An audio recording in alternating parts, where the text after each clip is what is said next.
Alors pour le deuxième match de la journée, c'est de la folie. Maroc-Algérie, ça va chauffer, des Marocains très concentrés à l'image du Racingman Crimo et du futur Racingman à la droite de Crimo, Bouderbala. Non loin de là, les Algériens qui croient maintenant en leur chance malgré l'absence de leur grande star. On a espéré au dernier moment, et oui, que Rabat Madjer serait de la partie. Finalement, cela n'empêche pas les Blancs de réaliser un bon début de match. Vous avez vu un bon tir de Ferraoui et maintenant une action encore plus dangereuse avec à la suite de cette passe de Bouafia de ce centre de Ferraoui, Jamel Ménad qui arrive un dixième trop tard et qui se heurte finalement à Zaki, arrivé la veille de Mayor. Une autre occasion très nette, cette fois pour le Maroc, tête de Crimo et Merzekane qui sauve. Le 9 des Rouges semble dans un grand soir, mais le 9 des Blancs n'est pas mal non plus. Jamel Ménad réussit un joli centre, et là encore, il ne manque pas grand-chose à Belloumi. Ce match qui dépasse un peu le cadre du football, pour les raisons que vous savez, est très heurté. 32e minute, l'Algérien Kassi Saïd est victime d'une fracture du péroné. Coup de théâtre, Kassi Saïd, qui est plutôt un milieu défensif, est remplacé par l'attaquant Djaoun. Un coup de poker de l'entraîneur d'Algérie, difficile à dire. Toujours est-il que le Maroc va dominer l'entrejeu en deuxième période. Crimo pour El Garef.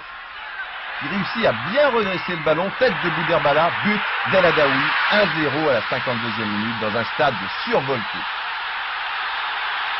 Pour ceux qui n'ont pas été très attentifs, c'est pratique, le tableau lumineux du stade repasse la reprise du joueur stéphanois. Et qui se retrouve dans la petite étoile? Aziz Bouderbala, l'homme de la fameuse déviation. À partir de cet instant, le Maroc est libéré. Crimo, toujours remarquable remiseur, attend tranquillement El Garef et il le lance parfaitement. Crimo, remiseur, mais également buteur, sauf bien sûr si la malchance est au rendez-vous. Je vous l'ai dit, c'est le Crimo des grands soirs. Et comme Timoumi n'est pas mal non plus, les Algériens ne savent plus vraiment où donner de la tête, mais au Stadio Comunale avec Bastia, Crimo avait eu de la réussite, et mercredi dernier, cela n'était pas le cas. Indiscutablement les plus belles 25 minutes de cette première semaine. Dommage simplement que les crampons aient volé bas de part et d'autre. Dans ces conditions, les artistes comme Timoumi ou comme l'Algérien Belloumi n'avaient pratiquement aucune chance de s'exprimer.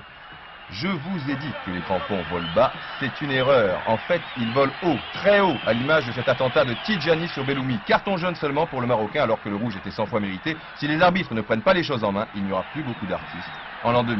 Score final, 1-0 pour le Maroc. Écoutons El Adaoui.